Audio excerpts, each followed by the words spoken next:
देखिए, ये जैसा अंकुर जी ने बताया कि पोस्टमार्टम जो है एक क्रिटिकल कंडीशन में सेकंड पोस्टमार्टम है। इसमें कुछ टेक्निकल एनालिसिस बची हुई हैं और जैसे डीएनए एनालिसिस है, विसरा की एनालिसिस है।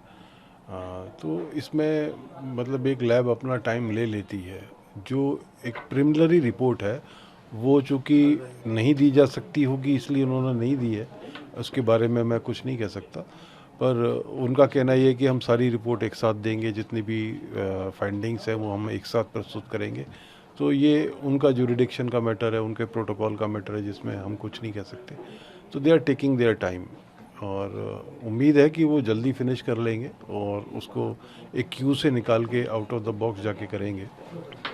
सर, अभी आपको क्या लग रहा है, क्योंकि पोस्टमार्टम इतना समय हो गया और दूसरी ओर अभी दिलवाले सिंह के घर पे चोरी भी हो गई, क्या कुछ लिंक मिलते हैं, क्या कुछ आपको लगता है? देखिए, बड़ा असामान्य चोरी हुई है। अगर आप देखें तो पब्लिक का रिएक्शन यही आ रहा है कि एक बहुत असामान्य चोरी है ये और ऐसे समय काल पर है। और जब ड्यूरिंग इन्वेस्टिगेशन पुलिस की निगरानी में क्राइम सीन है और ऐसे समय में एक चोरी होना ये भी एक संदेह पैदा करता है और ये सोचने को मजबूर करता है कि कहीं ना कहीं कोई चीज़ प्लॉटेड है और जिसको ये आगे अपने जुडिशियल एविडेंस बना के यूज़ करना चाहते हैं, जिसका आज भी ऐसा आभास हुआ कोर्ट में कि ये इस चोरी को लेकर के ये क्या जानबूझ के कराई गई चोरी है, इसमें कौन कौन लोग इन्वॉल्व हैं, ये एक बहुत बड़ी जांच का विषय है। इस पर हम लोग बातचीत कर रहे हैं, अपने वकीलों से भी बातचीत कर रहे हैं कि हमें इसमें आगे क्या एक्शन लेना चाहिए। दो चीज़ें हैं, क्योंकि हम लोग सीबीआई पे बहुत ज़्यादा निर्भर हैं। उनकी तरफ से जो दो एप्लीकेशंस अभी इन्होंने बताया, वो एप्लीकेशंस आई हैं। एक वॉइस स्पेक्ट्रोग्राफी टेस्ट वो कराना चाह रहे होंगे, जो भी उनको रिकॉर्डिंग मिली है। तो गिरीबाला और समर्थ की वॉइस स्पेक्ट्रोग्राफी टेस्ट होता है, उसके लिए जो रिकॉर्डिंग मिली उसको एक्चुअल वॉइस से वो मैच करते हैं। तो वो उनको सैंपल चाहिए और उसका जो लैपटॉप है वो एक्सेस नहीं कर पा रहे हैं एफएसएल में, तो प्रोटेक्टेड होगा पासवर्ड, वो उनको ओपन कराना है। ये दो चीज़ें हैं। पोस्टमार्टम का जहाँ तक सेकंड पोस्टमार्टम का सवाल है, तो एक मुझे जो पॉसिबिलिटी शुरू से लग रही थी वो ये थी कि शायद एम्स न्यू दिल्ली पीस मील में टुकड़ों टुकड़ों में नहीं देना चाहेगा।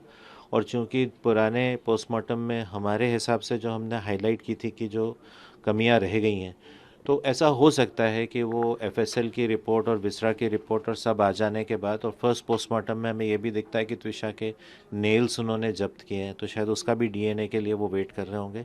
और इसमें जो शुरू से मैं कहता आ रहा हूँ कि जो सबसे इसमें सस्पिशियस चीज़ हुई थी, वो लिगेचर बेल्ट का जब्त ना होना टाइम पे, फर्स्ट पोस्टमार्टम को उसको उपलब्ध ना कराया जाना। और जैसी हमें इन्फॉर्मेशन मिली कि जब न्यू दिल्ली एम्स की टीम आई, उसी दिन उसको सागर एफएसएल भेज दिया गया। ये मुझे ऐसा लगता है कि एक डिलिबरेट एक्ट था उनके पार्ट पे कि वो तो एफएसएल के लिए चला गया, तो वो सेकंड पीएम के लिए अवेलेबल ना हो। देखिए, ये जैसा अंकुर जी ने बताया कि पोस्टमार्टम जो है एक क्रिटिकल कंडीशन में सेकंड पोस्टमार्टम है। इसमें कुछ टेक्निकल एनालिसिस बची हुई हैं और जैसे डीएनए एनालिसिस है, विसरा की एनालिसिस है। तो इसमें मतलब एक लैब अपना टाइम ले लेती है। जो एक प्रिलिमिनरी रिपोर्ट है वो चूँकि नहीं दी जा सकती होगी इसलिए उन्होंने नहीं दी है, उसके बारे में मैं कुछ नहीं कह सकता। पर उनका कहना ये है कि हम सारी रिपोर्ट एक साथ देंगे, जितनी भी फाइंडिंग्स हैं वो हम एक साथ प्रस्तुत करेंगे। तो ये उनका जुरिडिक्शन का मैटर है, उनके प्रोटोकॉल का मैटर है, जिसमें हम कुछ नहीं कह सकते। तो they are taking their time और उम्मीद है कि वो जल्दी फिनिश कर लेंगे और उसको एक क्यू से निकाल के आउट ऑफ द बॉक्स जाके करेंगे। सर, अभी आपको क्या लग रहा है, क्योंकि पोस्टमार्टम इतना समय हो गया और दूसरी ओर अभी दिलवाले सिंह के घर पे चोरी भी हो गई, क्या कुछ लिंक मिलते हैं, क्या कुछ आपको लगता है? देखिए, बड़ा असामान्य चोरी हुई है। अगर आप देखें तो पब्लिक का रिएक्शन यही आ रहा है कि एक बहुत असामान्य चोरी है ये और ऐसे समय काल पर है। और जब ड्यूरिंग इन्वेस्टिगेशन पुलिस की निगरानी में क्राइम सीन है और ऐसे समय में एक चोरी होना ये भी एक संदेह पैदा करता है और ये सोचने को मजबूर करता है कि कहीं ना कहीं कोई चीज़ प्लॉटेड है और जिसको ये आगे अपने जुडिशियल एविडेंस बना के यूज़ करना चाहते हैं, जिसका आज भी ऐसा आभास हुआ कोर्ट में कि ये इस चोरी को लेकर के ये क्या जानबूझ के कराई गई चोरी है, इसमें कौन कौन लोग इन्वॉल्व हैं, ये एक बहुत बड़ी जांच का विषय है। इस पर हम लोग बातचीत कर रहे हैं, अपने वकीलों से भी बातचीत कर रहे हैं कि हमें इसमें आगे क्या एक्शन लेना चाहिए। दो चीज़ें हैं, क्योंकि हम लोग सीबीआई पे बहुत ज़्यादा निर्भर हैं। उनकी तरफ से जो दो एप्लीकेशंस अभी इन्होंने बताया, वो एप्लीकेशंस आई हैं। एक वॉइस स्पेक्ट्रोग्राफी टेस्ट वो कराना चाह रहे होंगे, जो भी उनको रिकॉर्डिंग मिली है। तो गिरीबाला और समर्थ की वॉइस स्पेक्ट्रोग्राफी टेस्ट होता है, उसके लिए जो रिकॉर्डिंग मिली उसको एक्चुअल वॉइस से वो मैच करते हैं।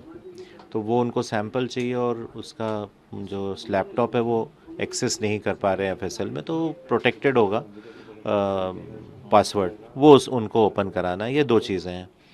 पोस्टमार्टम का जहाँ तक सेकंड पोस्टमार्टम का सवाल है, तो एक मुझे जो पॉसिबिलिटी शुरू से लग रही थी वो ये थी कि शायद एम्स न्यू दिल्ली पीस मील में टुकड़ों टुकड़ों में नहीं देना चाहेगा। और चूंकि पुराने पोस्टमार्टम में हमारे हिसाब से जो हमने हाईलाइट की थी कि जो कमियां रह गई हैं, तो ऐसा हो सकता है कि वो एफएसएल की रिपोर्ट और विसरा की रिपोर्ट और सब आ जाने के बाद, और फर्स्ट पोस्टमार्टम में हमें ये भी दिखता है कि त्विषा के नेल्स उन्होंने जब्त किए हैं, तो शायद उसका भी डीएनए के लिए वो वेट कर रहे होंगे। और इसमें जो शुरू से मैं कहता आ रहा हूँ कि जो सबसे इसमें सस्पिशियस चीज़ हुई थी, वो लिगेचर बेल्ट का जब्त ना होना टाइम पे, फर्स्ट पोस्टमार्टम को उसको उपलब्ध ना कराया जाना।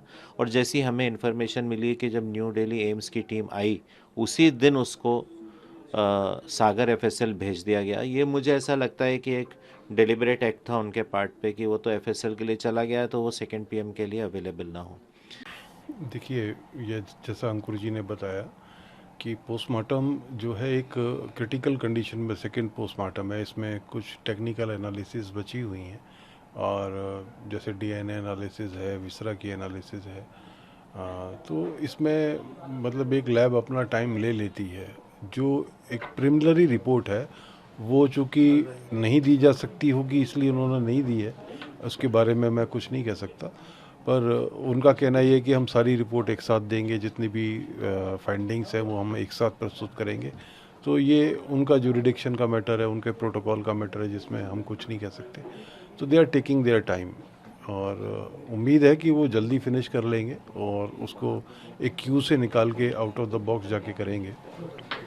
अभी आपको क्या लग रहा है, क्योंकि पोस्टमार्टम इतना समय हो गया, और दूसरी ओर अभी जयवाला सिंह के घर पे चोरी भी हो गई, क्या कुछ लिंक मिलते हैं, क्या कुछ आपको लगता है? देखिए, बड़ा असामान्य चोरी हुई है। अगर आप देखें तो पब्लिक का रिएक्शन यही आ रहा है कि एक बहुत असामान्य चोरी है ये, और ऐसे समय काल पर है। और जब ड्यूरिंग इन्वेस्टिगेशन पुलिस की निगरानी में क्राइम सीन है, और ऐसे समय में एक चोरी होना, ये भी एक संदेह पैदा करता है, और ये सोचने को मजबूर करता है कि कहीं ना कहीं कोई चीज़ प्लॉटेड है, और जिसको ये आगे अपने जुडिशियल एविडेंस बना के यूज़ करना चाहते हैं, जिसका आज भी ऐसा आभास हुआ कोर्ट में कि ये इस चोरी को लेकर के ये क्या जानबूझ के कराई गई चोरी है, इसमें कौन कौन लोग इन्वॉल्व हैं, ये एक बहुत बड़ी जांच का विषय है। इस पर हम लोग बातचीत कर रहे हैं, अपने वकीलों से भी बातचीत कर रहे हैं कि हमें इसमें आगे क्या एक्शन लेना चाहिए। दो चीज़ें हैं, क्योंकि हम लोग सीबीआई पे बहुत ज़्यादा निर्भर हैं। उनकी तरफ से जो दो एप्लीकेशंस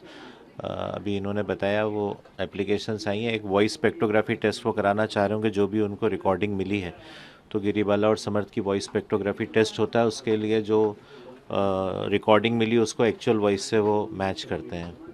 तो वो उनको सैंपल चाहिए, और उसका जो लैपटॉप है वो एक्सेस नहीं कर पा रहे हैं एफएसएल में, तो प्रोटेक्टेड होगा पासवर्ड, वो उनको ओपन कराना है। ये दो चीज़ें हैं।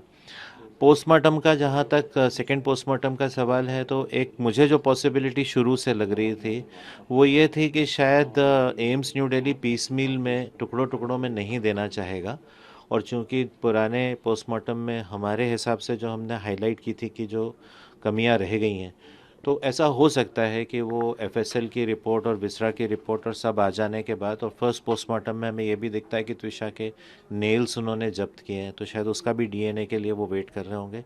और इसमें जो शुरू से मैं कहता आ रहा हूँ कि जो सबसे इसमें सस्पिशियस चीज़ हुई थी, वो लिगेचर बेल्ट का जब्त ना होना टाइम पे, फर्स्ट पोस्टमार्टम को उसको उपलब्ध ना कराया जाना।